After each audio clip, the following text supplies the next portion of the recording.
Wakil Ketua KPK Alexander Marwata meminta Direktorat Gratifikasi KPK mendalami penyewaan jet pribadi Ketua Umum Partai Solidaritas Indonesia (PSI) Kaisang Pangarep.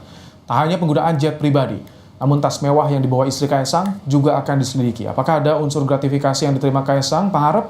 Kita akan berbincang dengan Sylvester Matutina, Ketua Umum Solidaritas Merah Putih, dan Yudi Purnomo, mantan penyidik KPK. Selamat petang, Mas Yudi, Bang Sylvester. Selamat sore Mas, selamat sore Bang Sylvester. Baik, Selamat sore, Mas Yudi, Bang Ibrahim. menurut Anda Ya, langkah KPK yang akan klarifikasi pada Kaisang ini sudah tepat? Ini maksud klarifikasi apa? Apakah bisa berujung pada pemeriksaan nantinya? tentu kenapa dinamakan klarifikasi ya karena kan ada asas praduga tidak bersalah. Ya, itu yang penting gitu. Kemudian yang kedua, tentu proaktif yang dilakukan oleh KPK ini sangat penting ya karena berita ini sudah viral dan tidak ada kejelasan seperti bagaimana sebenarnya duduk perkaranya. Sehingga kemudian masyarakat kita tahu melalui netizen kan mencari dengan OSIN ya, Open Source Intelligence, berdasarkan ya kemampuan teman-teman netizen ini ya, mulai dari adanya dugaan begini begitu pemilik dan lain sebagainya. Oleh karena itulah sebenarnya langkah yang paling tepat ya di KPK gitu ya, karena di KPK kita tahu mereka mempunyai kewenangan ya yang lebih luas ya, termasuk juga kita tahu yang diperintahkan oleh pimpinan KPK adalah Direktorat Gratifikasi yang tentu ya mempunyai kewajiban dan kewenangan untuk mengklarifikasi apapun. Kita tahu sebenarnya Mas Kaisang ini kan dia bukan penyelenggara negara ataupun bukan pegawai negeri sipil seperti yang ada di dalam Undang-Undang Pasal 12 huruf B besar. Tetapi ya kita perlu ingat bahwa beliau kan mempunyai hubungan keluarga dengan Pak Jokowi ya, dengan Presiden Republik Indonesia, sehingga tentu adanya dugaan-dugaan sehingga kan bahasa-bahasanya udah patut diduga. Inilah yang perlu diklarifikasi ya, apakah memang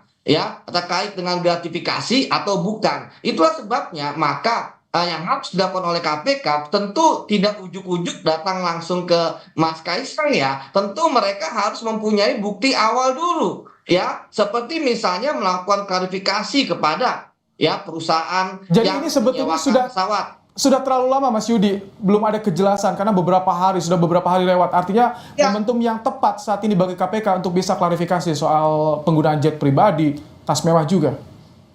betul. Ya memang kalau dibilang bahwa terlalu lama, KPI terlalu lama, ini sudah berlarut-larut. Justru juga saya malah kasihan dengan Mas Kaisang ya. Kita lihat di sosmed selalu diserang oleh netizen dan sebagainya. Oleh karena itu tadi saya katakan, kalau misalnya kemudian KPK sudah mempunyai bukti permulaan, ya segera kemudian ditanyakan kepada Mas Kaisang ya, dari mana sumbernya uang untuk membiayai, berapa lama, berapa jumlahnya, dan sebagainya. Termasuk tadi barang-barang yang diduga ada kaitannya dengan Mas Kaisang maupun istrinya, ya segera ditanyakan kan ya. Tentu saya melihat bahwa nanti Mas Kaisang tentu bisa menjawabnya seperti itu. Tapi sekali lagi Oke, memang untuk menuntaskan kasus ini ya bisa dilakukan oleh KPK seperti itu. Apakah benar ada gratifikasi ataupun tidak? sudah tepat Sehingga menurut Anda upaya KPK melakukan langkah klarifikasi soal penggunaan jet pribadi Kaisang. Bang Sylvester, bagaimana tanggapan Anda? Kini KPK mulai membidik dugaan gratifikasi pada Kaisang Pangarep.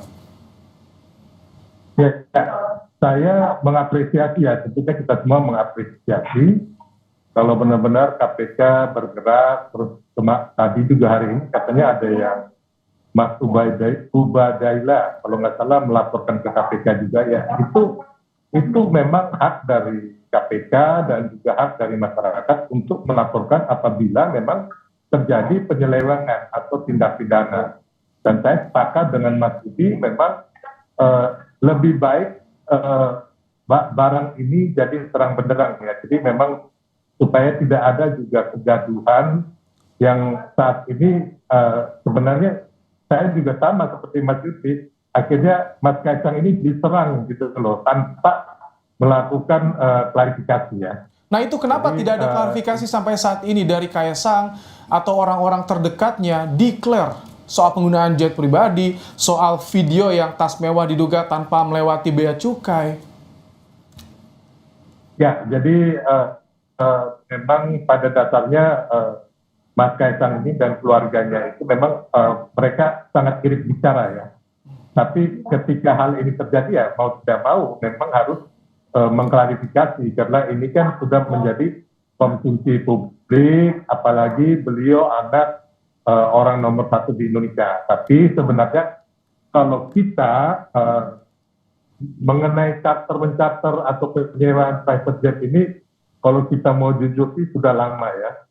Banyak orang-orang kita, para pengusaha, terus para pejabat juga, terus artis.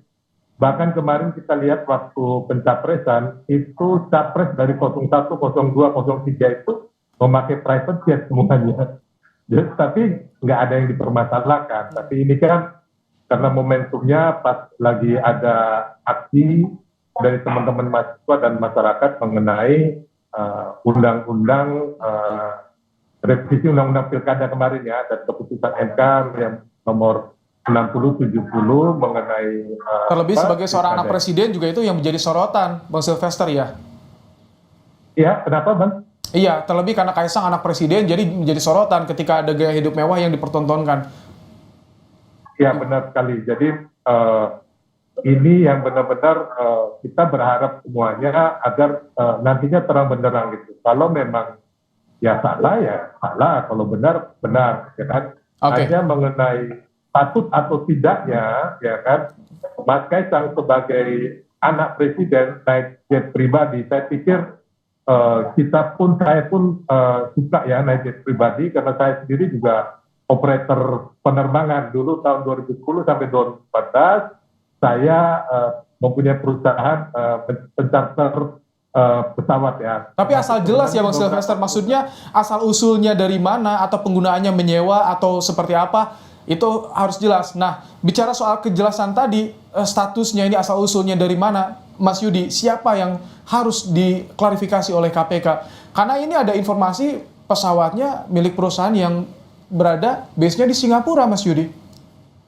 Ya, menurut saya kan tidak jadi masalah. Ingat loh, penerimaan gratifikasi sangat jelas di penjelasan undang-undangnya ya, baik di dalam negeri maupun di luar negeri. Ketika misalnya bahwa base pesawatnya itu di luar negeri, KPK kan sudah mempunyai kerjasama dengan CPIB ya, KPK-nya Singapura, dan saya dulu di KPK beberapa kali juga ke CPIB dan mereka juga sangat kooperatif gitu kan. Saya pikir perusahaan pesawat di Singapura juga akan sangat kooperatif untuk memberikan data-datanya ya.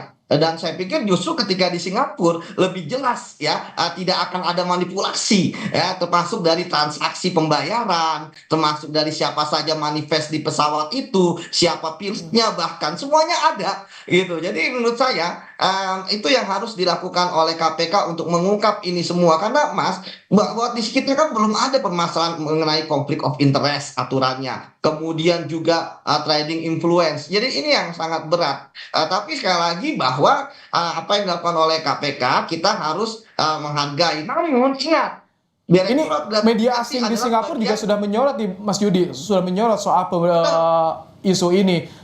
Ada laporan juga di KPK, apakah cukup diklarifikasi atau sejauh mana langkah KPK bisa dilakukan untuk mengusut tuntas soal ini? Terus klarifikasi kan merupakan bukti awal. Tadi saya belum menjelaskan bahwa ini dilakukan oleh Direktorat Gratifikasi. Artinya masih di bidang pencegahan. Nanti tentu akan dilihat ya oleh, tadi ada pengaduan juga. Nanti Direktorat Dumas mungkin akan kerjasama dengan Direktorat Gratifikasi untuk melihat hasilnya seperti apa. Jadi ini masih tahapan paling awal banget ya untuk mengklarifikasi terkait dengan bagaimana proses penyewaan pesawat tersebut, bagaimana pembelian dari barang-barang mewah dan sebagainya. Ya memang sekali lagi ini tidak bisa dipungkiri bahwa ketika terjadi flexing, disitulah netizen kemudian bergerak. Itulah sebabnya kadang-kadang saya sering mengatakan bahwa ketika ada viral, disitulah seharusnya penegak hukum menjadikan itu data awal ya untuk kemudian mengklarifikasinya. Dan saya sepakat dengan Mas Ibrahim, jangan terlalu lama. Ketika dia kemudian terlalu lama, yang menjadi adalah efek bola salju ya semakin membesar dan arahnya bukan lagi kepada penegakan hukum nanti. Jadi arahnya adalah ada politisasi gitu kan. Padahal sebenarnya ini adalah hal yang biasa ketika mengklarifikasi. Ingat loh, kalau dulu sebelumnya kita lihat terkait dengan LHKPN yang viral gitu itu ya, jangan sampai jadi bola salju, jangan sampai ada politisasi. Bang Sylvester, apakah saat ini ada saran atau ada informasi yang Anda peroleh soal ini pesawatnya dari mana asal-usulnya, Bang Sylvester? Ya, jadi pesawat ini kalau nggak salah dimiliki ya, yang oleh salah satu perusahaan yang berpusat di Singapura dan Solo, ya kan. Ada solonya. Intinya bahwa pesawat Gulfstream G65OER ini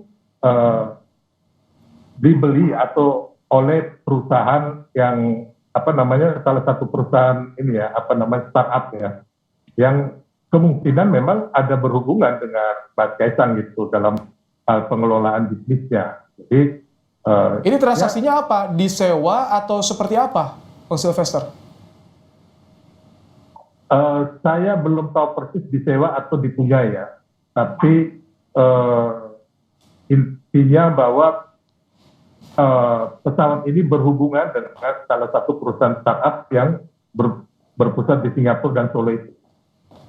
Oke, jadi harus ada penjelasan declare soal asal-usul pesawat ini, termasuk juga bagaimana barang mewah yang tertangkap kamera dibawa usai menggunakan pesawat itu. Kita juga tunggu langkah dari KPK yang akan mengklarifikasi soal ini pada Kaisang.